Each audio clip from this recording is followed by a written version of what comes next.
Hi guys, ಎಲ್ಲರೂ ಹೇಗಿದ್ದೀರಾ? ಎಲ್ಲರೂ ಏನು ಮಾಡ್ತಿದ್ದೀರಾ? Good afternoon. ಎಲ್ಲರದ್ದು ಊಟ ಆಯಿತಾ? ಈ ವಿಡಿಯೋ ಏನಕ್ಕಪ್ಪ ಅಂತಂದರೆ, ಈಗ ತಾನೇ VSR ಲೇಔಟಲ್ಲಿ ತುಂಬ ಕಾಸ್ಟು ಅಂತ ಒಂದು ವಿಡಿಯೋ ಹಾಕಿದೆ. ಬಟ್ ಆ ವಿಡಿಯೋ ಬಗ್ಗೆನೇ ಇನ್ನು ಸ್ವಲ್ಪ ಮಾಹಿತಿ ಕೊಡಬೇಕು ಅಂದ್ಕೊಂಡೆ. ಅದಕ್ಕೋಸ್ಕರನೇ ವಿಡಿಯೋ ಮಾಡ್ತಾಯಿದ್ದೀನಿ. ಇದು ಚಿಕ್ಕ ಪುಟ್ಟ ಮಿಡಲ್ ಕ್ಲಾಸ್ ಫ್ಯಾಮಿಲಿ ಸ್ಟೋರಿ ಆಗಿರುತ್ತೆ. ಈ ಸ್ಟೋರಿ ಮಾಡೋದ್ರಿಂದ ನಮ್ಮ VSR ಲೇಔಟ್ ಜನಗಳಿಗೆ ಗೌರ್ಮೆಂಟ್ ಕಡೆಯಿಂದ ಏನಾದರೂ ಹೆಲ್ಪ್ ಆಗ್ಬೋದೇನೋ ಅನ್ನೋ ಒಂದು ಚಿಕ್ಕ ಉದ್ದೇಶ ಅಷ್ಟೇ, ಬೇರೆ ಇನ್ನೇನಿಲ್ಲ. ಏನಪ್ಪ ಅಂದರೆ, ಆಲ್ಮೋಸ್ಟ್ ಎಲ್ಲ ಕಡೆಯೂ 2 years ಬ್ಯಾಕ್ ಇದ್ದ ಕಾಸ್ಟು ಹೀಗಿರೋ ಕಾಸ್ಟ್ಗೆ ಡಿಫ್ರೆನ್ಸ್ ನೋಡಿದ್ರೆ ತುಂಬಾ ಜಾಸ್ತಿ ಆಗಿದೆ. ಇದು ಯಾವ ಸರ್ಕಾರ ಮಾಡಿದೋ ಅಥವಾ ಇಲ್ಲಿರೋ ಜನಗಳೇ ಮಾಡಿಕೊಂಡು ಅಥವಾ ಅವರೇ ಈ ಥರ ಮಾಡಿದ್ರು ನಮಗೆ ಗೊತ್ತಿಲ್ಲ. ಅದ್ರ ಬಗ್ಗೆ ನನಗೆ ಐಡಿಯಾ ಇಲ್ಲ. ಬಟ್ ಅಂದರೆ ನಮ್ಮ ಬ್ಯಾಂಗ್ಳೂರಲ್ಲಿ ಕಾಡುಗೋಡಿ VSR ಲೇಔಟ್ನಲ್ಲಿರೋ ವಿಷಯನ ನಾನು ಹೇಳ್ತಾ ಇದ್ದೀನಿ. ಒಂದು ಮಿಡಲ್ ಕ್ಲಾಸ್ ಫ್ಯಾಮ್ಲಿಯವರು ಬದುಕಬೇಕು VSR ಲೇಔಟಲ್ಲೇ ಅಂದರೆ 2 ವರ್ಷದ ಮುಂಚೆ 7,000 single BHK rent, 7,000 single BHK rent ಇತ್ತು. ಡಬಲ್ ಬೆಡ್ರೂಮ್ ಬಂದು 10,000 ಇತ್ತು 2 years ಬ್ಯಾಕ್. ಈಗ ಅದೇ 7,000 ಸಿಂಗಲ್ ಬೆಡ್ರೂಮ್ ಮನೆ 14,000, 12,000 ರೆಂಟು, ವಾಟರ್ ಬಿಲ್ 2,000, 14,000. ಊರು ಬಿಟ್ಟು ಊರು ಬಂದಿರ್ತಾರೆ. ಇಲ್ಲಿ ಬದುಕಬೇಕು ಅಂತ ಕನಸು ಕಾಣ್ತಿರ್ತಾರೆ, ಸಂಪಾದನೆ ಮಾಡಬೇಕು ಅನ್ನೋ ಛಲದಲ್ಲಿರ್ತಾರೆ. ಗಂಡ ಹೆಂಡತಿ ಇಬ್ಬರೂ ಸಂಪಾದನೆ ಮಾಡ್ತಾ ಇರ್ತಾರೆ. ಆದರೂ ಸಾಕಾಗಲ್ಲ ಜೀವನ ಮಾಡೋಕ್ಕೆ, ಉಳ್ಸೋಕ್ಕೆ. ಮಕ್ಕಳನ್ನ ಓದಿಸ್ಬೇಕು, ಜೀವನ ಮಾಡಬೇಕು, 4 ಜನ ಸರಿಯಾಗಿ ಬದುಕಬೇಕು ಅನ್ನೋ ಆಸೆಗಳನ್ನು ಕನಸುಗಳನ್ನು ಕಟ್ಕೊಂಡು ಬೆಂಗಳೂರಿಗೆ ಬರ್ತಾರೆ. ಆದರೆ ಈಗಿರೋ ಸಿಚುವೇಷನ್ನಲ್ಲಿ, ಈಗಿರೋ ರೇಟಲ್ಲಿ ಇಬ್ಬರೂ ಸಂಪಾದನೆ ಮಾಡಿದ್ರು ಸಾಕಾಗ್ತಿಲ್ಲ. ಕೂಲಿ ಕಾರ್ಮಿಕರು ಚಿಕ್ಕ ಚಿಕ್ಕ ಕಂಪ್ನಿಗಳಲ್ಲಿ ಹೌಸ್ ಕೀಪ್ ಕೆಲಸ ಮಾಡೋರು, ಸಾಫ್ಟ್ ಸರ್ವಿಸ್ ಕೆಲಸ ಮಾಡೋರು, ಅಮ್ಮಮ್ಮನ ಸ್ಯಾಲ್ರಿ 15,000 ಒಬ್ಬರಿಗೆ. ಸಪೋಸ್ ಗಂಡ ಹೆಂಡತಿ ಇಬ್ಬರು ಸಂಪಾದನೆ ಮಾಡಿದ್ರೂ 12,000 ರೆಂಟ್ ಕಟ್ಟು 3,000 4,000ದಲ್ಲಿ ಜೀವನ ಮಾಡಿ, ಮನೆ ಬೇಕಾದ್ರೆ ತೊಗೊಂಡು ಸ್ವಲ್ಪ ಮಕ್ಕಳಿಗೆ ಬಟ್ಟೆ ಗಿಟ್ಟೆ ಅದು ಹಾಕಿ ಉಳಿಸ್ತೀವಿ ಅಂದ್ರೂ ತಿಂಗಳಿಗೆ 10,000 ಉಳ್ಸೋಕ್ಕೂ ಆಗ್ತಿಲ್ಲ. ಮಕ್ಕಳೇನು ಚಿಕ್ಕ ಮಕ್ಕಳಾಗಿದ್ದರು, ಅವ್ರ ಮೇಲೆ ಒಬ್ಬರೇ ಸಂಪಾದನೆ ಮಾಡಬೇಕು, ಕೆಲಸಕ್ಕೆ ಹೋಗೋಕ್ಕಾಗಲ್ಲ ಅನ್ನೋ ಮನೆಗಳಲ್ಲಿ 15,000 ಮಿನಿಮಮ್ 18,000 ಲಾಸ್ಟ್. ಕೂಲಿ ಕಾರ್ಮಿಕರ ಸ್ಯಾಲ್ರಿ ಮಿನಿಮಮ್ 18,000 ಲಾಸ್ಟ್.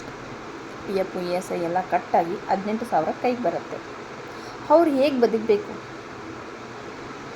ಇಷ್ಟು ಕಾಸ್ಟ್ ಮಾಡಿದ್ದೀರಲ್ವಾ ಮನೆ ಬಾಡಿಗೆಗಳನ್ನ, ಇದು ಯಾವುದು ಗೌರ್ಮೆಂಟ್ ಕೇಳಲ್ವಾ? ಯೋಚನೆ ಮಾಡಲ್ವಾ? ಸಪೋಸ್ ಓನರ್ಗಳೇ ಆಗಿರ್ಬೋದು. ನನಗೆ ತುಂಬ ಜನ ಓನರ್ಗಳ ಪರಿಚಯ, ನನ್ನ ವಿರುದ್ಧ ಇರ್ಬೋದು, ನನ್ನ ವಿಡಿಯೋಸ್ ನೋಡ್ಬೋದು.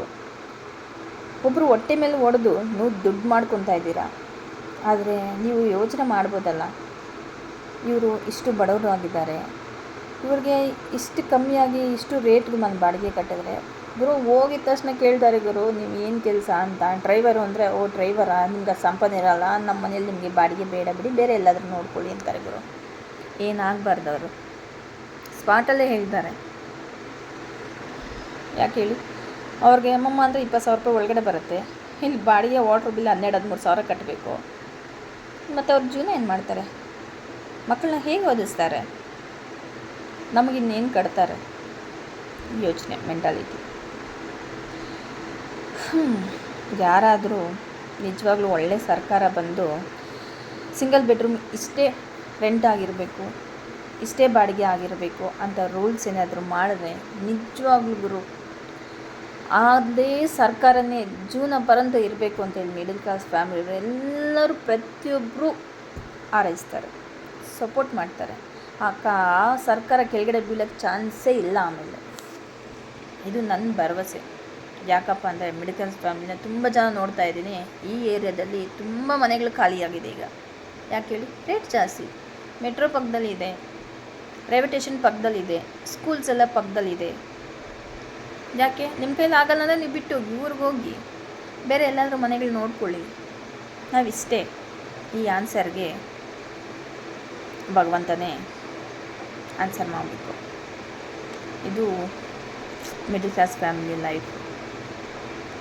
ಹೇಗೆ ಓದಿಸ್ತಾರೆ ಹೇಳಿ ಮಕ್ಕಳನ್ನ? ಗೌರ್ಮೆಂಟ್ ಸ್ಕೂಲ್ಗೆ ಹಾಕಿದ್ರೂ ಖರ್ಚಿದ್ದೇ ಇರುತ್ತೆ ಅಲ್ವಾ ಗುರು? ಅದೇ ಹತ್ರ ಹೋಗಿ ಗುರು. ಮೊದಲೆಲ್ಲ ಅಂಗನವಾಡಿಗಳಲ್ಲಿ 1 ವರ್ಷ 2 ವರ್ಷ ಮಿನಿಮಮ್ 1.5 ವರ್ಷ ಮಕ್ಕಳನ್ನ ಅಂಗನವಾಡಿಲಿ ಬಿಟ್ಟು ತಾಯಂದಿರು ಕೆಲಸಕ್ಕೆ ಹೋಗಿ ಬರೋರು. ಈಗ ಅಂಗನವಾಡಿಯವರು ಕೂಡ 3 ವರ್ಷ ಆಗೋವರೆಗೂ ಮಗುನ ಕರ್ಕೊಳ್ತಾ ಇಲ್ಲ.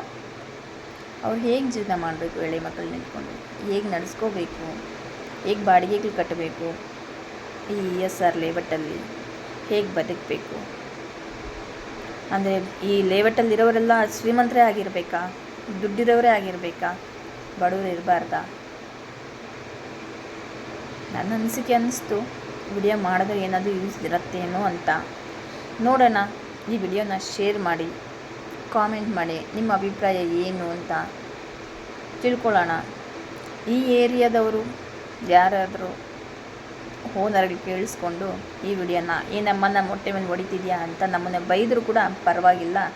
ನಾನು ಒಂದು ಮಿಡಲ್ ಕ್ಲಾಸ್ ಫ್ಯಾಮಿಲಿಯಾಗಿ ಹುಡುಗಿಯಾಗಿದ್ಕೊಂಡು ಈ ಕ್ವಶನ್ನ ಕೇಳ್ತಾ ಇದ್ದೀನಿ. ನಾವೆಲ್ಲ ಹೇಗೆ ಜೀವನ ಮಾಡಬೇಕು?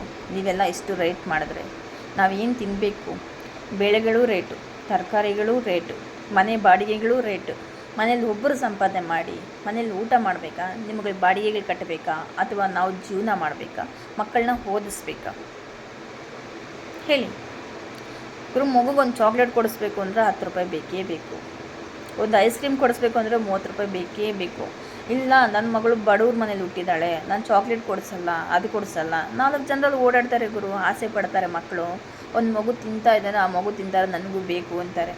ಯಾವ ತಾಯಿ ಆಗಿರಲಿ, ಯಾವ ತಂದೆ ಆಗಿರಲಿ, ನಾವು ಬಡವರಾಗಿರ್ಬೋದು, ನಮ್ಮ ಮಕ್ಕಳನ್ನ ಬಡವರಾಗಿ ಬಳಸೋದು ಬೇಡ ಅಂತಲೇ ಯೋಚನೆ ಮಾಡ್ತಾರೆ ಹೊತ್ತು ನಮ್ಮ ಹೊಟ್ಟೆ ಮೇಲೆ ತಣ್ಣೀರು ಬಟ್ಟೆ ಹಾಕ್ಕೊಂಡ್ರೆ ಪರವಾಗಿಲ್ಲ, ನಮ್ಮ ಮಕ್ಕಳಿಗೆ ಕಮ್ಮಿ ಮಾಡಬಾರ್ದು ಅಂತ ಯೋಚನೆ ಮಾಡೋ ಜನ್ರೇಷನ್ ಇದು. 100ಕ್ಕೆ 100 ಪಾಯಿಂಟ್ ಸತ್ಯ ಅಂತ ಅಂದ್ಕೊಳ್ತೀನಿ. ನೋಡೋಣ ಈ ವಿಡಿಯೋ ಎಲ್ಲಿವರೆಗೂ ಶೇರ್ ಆಗುತ್ತೆ, ಏನಾಗತ್ತೆ ಅಂತ. ಇದು ನನ್ನ ಅಭಿಪ್ರಾಯ. ಪ್ಲೀಸ್ ಇದ್ರ ಬಗ್ಗೆ ಯಾರಿಗಾದರೂ ಏನಾದರೂ ಗೊತ್ತಿದ್ದರೆ ಕಾಮೆಂಟ್ ಮಾಡಿ. ಇದರಲ್ಲಿ ನಾನೇನಾದರೂ ತಪ್ಪಾಗಿ ಮಾತಾಡಿದರೆ ಕ್ಷಮೆ ಇರಲಿ ಎಲ್ಲರಿಂದನೂ. ಸಾರಿ. ESR ಲೇಔಟ್ ಎಲ್ಲ ಸ್ವಂತ ಮನೆ ಓನರ್ಗಳಿಗೆ 1 ಸೆಕೆಂಡ್ ಸಾರಿ. ಬೇಜಾರು ಮಾಡ್ಕೊಬೇಡಿ.